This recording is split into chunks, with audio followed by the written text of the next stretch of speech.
Petru 1:3. Kanjalo bafazi thobelani amadoda enu, ukuze kuthi uma ekhona angakholwa izwi azuzwe ngaphandle kwezwi ngenkambo yabafazi bawo. Ebona inkambo yenu emhlophe ekwesabeni. Ukuhloba kwenu makungabi ngokungaphandle, okokwaluka izinwele, nokokufaka igolide, noma okokugqoka izingubo. Kepha makube ngumuntu osithekileyo wenhliziyo ohloba ngokungabhubhiyo komoya omnene onokuthula okuyigugu phambi kukaNkulunkulu. Ngokuba kade babezihlobisa kanjalo abesifazane abangcwele abamethemba uNkulunkulu bethobela amadoda abo. Njengalokhu uSara wamlalela u-Abrama embiza ngokuthi inkosi eningabantwana bakhe uma nenzokuhle ningesatshiswa nokukodwa okwesabisayo. Kanjalo madoda, hlalani nabo ngokokwazi, njengalokhu owesifazane eyisitshe esibuthakathaka, nibanike udumo, lokhu beyizindlalifa zomusa wokuphila kanye nani, ukuze imikhuleko yenu ingathiywa. Okokugcina, manibe nhliziyonye nonke, nihawukelane, nithandane ngokwabazalwane, nibe nobubele nokuthobeka. Ningaphindisi okubi ngokubi, nokuthuka ngokuthuka, kepha kakhulu manibusise ngokuba nibazelwe lokho, ukuba nidle ifa lokubusiswa nokubona izinsuku ezinhle.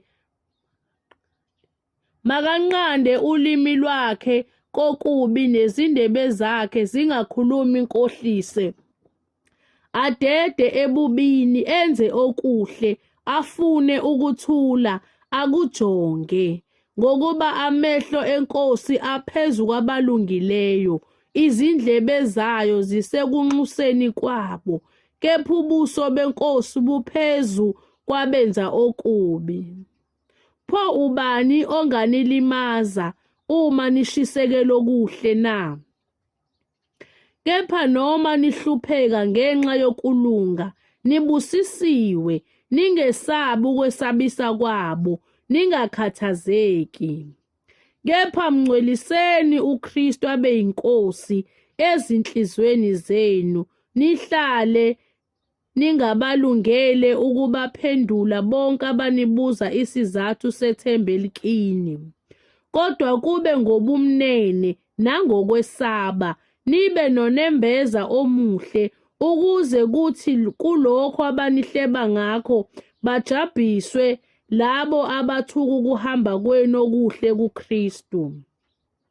Ngokuba kuhle ukuhlupheka ngokwenza okuhle, uma kuyintando kaNkulunkulu, kunokwenza okubi.